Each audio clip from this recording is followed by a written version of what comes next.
Break के बाद आप सभी का बहुत बहुत स्वागत है। आज हम बात कर रहे हैं यूट्रस फाइब्रॉइड की हम बात कर रहे हैं। इसके कारण तो हमने जान लिए, लेकिन शुरुआती लक्षण की अगर हम चर्चा करें तो वो क्या होते हैं? मुख्य रूप से जो लक्षण इसमें है कि जो मेंस्ट्रुअल साइकिल होता है, पीरियड्स जब आते हैं महिला में, जो मासिक धर्म है, उसमें ब्लीडिंग बहुत ज़्यादा होने लगती है। आमतौर पर एक बड़ा कॉमन सा है ये, ब्लीडिंग बहुत ज़्यादा होने लगती है। कई बार तो पूरा पूरा महीना ब्लीडिंग बंद नहीं होती है। साथ में जो लोअर एब्डोमेन, नाभि के नीचे बड़ा बहुत तीव्र वेदना इसमें होती है और भारीपन, बार बार जो है यूरिन पास करना, स्पेशली नाइट के टाइम में उनको बार बार यूरिन पास करने के लिए उठना पड़ता है। और इसी प्रकार से जो है थोड़ा सा जो मोशन जो आते हैं उसमें भी प्रॉब्लम आने लगती है, कब्ज होने लगती है या कुछ और वेदना, जो दर्द जो कि मुख्य रूप से लोअर एब्डोमेन में, पेड़ू जिसको बोलते हैं, पेड़ू में दर्द होना, ये लक्षण इसके शुरुआती रूप से देखे जाते हैं। तो ऐसा अगर हो तो आपको थोड़ा सा एक अल्ट्रासाउंड करा लेना चाहिए। एक चीज मैंने नोटिस की है कि हमारा जो शरीर है ना, वो हमें बता देता है कि अभी कुछ नॉर्मल नहीं है। बिल्कुल, बिल्कुल, कुछ चेंजेस आ रहे हैं। बस हम वो जो चेंजेस आते हैं, जो बदलाव आते हैं, उसको समझते भी हैं, उसको पहचानते भी हैं, पर उसको नजरअंदाज कर देते हैं और धीरे धीरे वो एक बीमारी का रूप ले लेता है। और जब बीमारी बहुत ज्यादा गंभीर हो जाती है तब हम डॉक्टर के पास जाते हैं। लेकिन आपको ऐसा करने की बिल्कुल भी जरूरत नहीं है। ये मंच आपके लिए है, ये शो आपके लिए है। आप यहाँ पर हमें फोन कीजिए, नंबर्स बार बार आपकी टीवी स्क्रीन पर आपको दिखाए जा रहे हैं। अभी एक दर्शक हमारे साथ जुड़े हैं, उनसे बात करना चाहेंगे। आपका क्या सवाल है, पूछिए अपना सवाल। जी हेलो जी, विनीत बोल रहा हूँ जबलपुर से। जी बोलिए सर, क्या अल्सरेटिव कोलाइटिस का आयुर्वेद में सफल इलाज है सर? बिल्कुल। देखिए, आपने बड़ा अच्छा प्रश्न किया है। अल्सरेटिव कोलाइटिस के ऊपर तो हमने एपिसोड भी किए हैं पहले, आपने शायद कभी देखे होंगे हमारे एपिसोड्स, और कई पेशेंट्स को भी हमने जिसके बारे में चर्चा की, जो जिन्होंने पूछा है, आपने भी पूछा, तो डेफिनेटली हम यही कहेंगे कि ulcerative colitis no doubt is a very difficult disease. और मोस्टली अगर हम मॉडर्न मेडिसिन की दृष्टि से देखें तो एक बार ये भी कह सकते हैं कि इनक्योरेबल डिजीज़ है, कोई इसका इलाज नहीं है। केवल दवाइयाँ खाते रहो, स्टीरॉयड खाते रहो, उससे कंट्रोल आप किए रहते हैं। लेकिन आयुर्वेद में क्योंकि गंभीर रोगों का भी हम रूट कॉज ढूंढने का प्रयास करते हैं, कोशिश करते हैं कि अल्सरेटिव कोलाइटिस यानी कि आपकी आंतों में जो छाले बने, जख्म जो बन गए, वो क्यों बने, पित्त की वजह से बने, कफ की वजह से बने, वात की वजह से बने, क्या कारण। और हम कोशिश फिर करते हैं कि एक बार कारण हमारी पकड़ में आए तो उस कारण का निवारण किया जाए। हम लोग लाक्षणिक चिकित्सा भी करते हैं, लक्षणों को भी ठीक करते हैं और साथ साथ मूल कारण को भी ठीक करते हैं।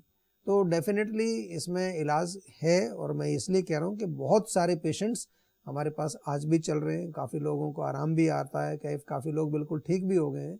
टाइम ज़रूर लगता है, लंबा रोग ही ऐसा है।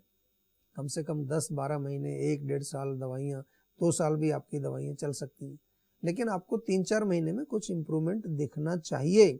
इस बीच में कभी कभार रोग का अटैक आता है। अल्सरेटिव कोलाइटिस एक ऐसा रोग है कि हम आयुर्वेदिक इलाज कर रहे हैं, 3-4 महीने से दवाई भी खा रहे हो, आपको आराम भी आ रहा है, ब्लीडिंग बंद हो रही है, अचानक से एक दिन फिर ब्लीडिंग शुरू होगी, तो आप लोग सोचने लगते हो कि अब ये तो दवाई बेकार आपकी, आपने 3-4 महीने दवाई खिलाई, कुछ नहीं हुआ, दोबारा ब्लीडिंग होगी। तो मैं आपको पहले से सचेत करता हूँ कि कभी कभार बीच में अटैक आते हैं। दूसरा एक और चीज़ समझ लीजिए कि जब भी अटैक आएगा उसमें दोष कहीं आपका भी हो सकता है। हो सकता है आपने कुछ तीखी चीज़ खा ली हो अल्सरेटिव कोलाइटिस में, तो उससे जो है ब्लीडिंग शुरू हो गई आपकी। कोई आपने बद परहेजी की हो, उसकी वजह से आपको दमे का अटैक आ गया। आपने कोई मिठाई खा ली है, कोई रसगुल्ला खा लिया, पराठा खा लिया, कोई चीज़ ऐसी हो सकती है, उस पर भी गौर करना चाहिए। अपनी तरफ भी थोड़ा सा आपको ध्यान करना चाहिए कि कहीं मेरी कोई कमी तो नहीं रही है। ठीक है जी, बिल्कुल। ये इनके सवाल का जवाब है, इनकी समस्या का समाधान है। लेकिन एक और दर्शक हैं हमारे जो कि अपने बारे में कुछ जानना चाहते हैं, उनसे बात करते हैं। आपका बहुत बहुत स्वागत है, आप अपना सवाल पूछिए। यूरिन में जलन होती है अच्छा, पिछले 1 महीने से।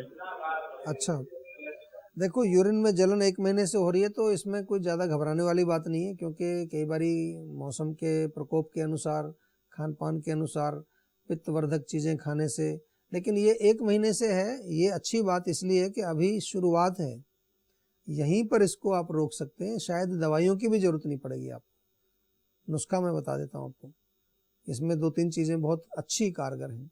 अगर फिटकरी मिल जाए आपको, फिटकरी कॉमनली मिल जाती है बाज़ार में, फिटकरी को ले आइए, उसको अच्छी तरह से धो लीजिए, कई बार उसमें कुछ मिट्टी विट्टी लगी होती है, धो करके उसको थोड़ा सा पीस लीजिए बारीक बिल्कुल, और उसमें थोड़ा गुलाब जल मिलाइए। गुलाब जल मिला करके थोड़ा उसको रख दीजिए, धूप में सूख जाए वो। तो ये आपका पेशाब में जलन का एक अच्छा दवाई बन गया है। कैसे लेना होगा उसको? उसमें से चौथाई चम्मच से भी कम, चुटकी भर, थोड़ी सी चुटकी भर फिटकरी 1 कप पानी में घोल के दिन में 2 या 3 बार आप पिएंगे। 1-2 दिन में आपकी पेशाब की जलन बिल्कुल ठीक हो जाएगी। ये भी अगर थोड़ा सा मुश्किल लगता है आपको करना, तो आप जो है तरबूज का रस पी लीजिए, या ताज़ा गन्ने का रस, ताज़ा साफ़ सुथरा मिले वो आप पी लीजिए। नारियल पानी आप पी लीजिए, उससे भी आपकी पेशाब की जलन जो है वो ठीक हो जाएगी। और भी कुछ अगर अवेलेबल नहीं है तो केवल दिन भर में 2-3 लीटर प्लेन वाटर, ताज़ा पानी आप पिए, उससे भी आपकी पेशाब की जलन बिल्कुल ठीक हो जाएगी। जी, तो उम्मीद करती हूँ कि इनको इनके सवाल का जवाब मिल गया होगा। अभी भी बहुत से कॉलर्स हैं हमारे पास जो कि आपसे बात करना चाहते हैं, और खुद मेरे पास इतने सवाल हैं पर वक्त की बहुत कमी है। तो अभी एक बार फिर से मैं आपको वही नंबर याद दिला दूं जिस नंबर पे आप कॉल कीजिए, और अपनी कॉल को आप रजिस्टर करा सकते हैं, और जीवा के डॉक्टर्स खुद आपको कॉल करेंगे। जीवा की पूरी टीम आपकी मदद के लिए हमेशा तैयार है। नंबर है 0129404004।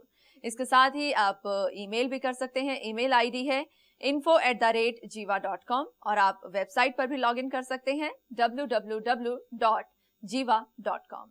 तो दोस्तों, हमारी आज की पेशकश में बस इतना ही। आपसे फिर करेंगे मुलाकात, तब तक के लिए दीजिए इजाजत। आप स्वस्थ रहिए, मुस्कुराते रहिए। नमस्कार।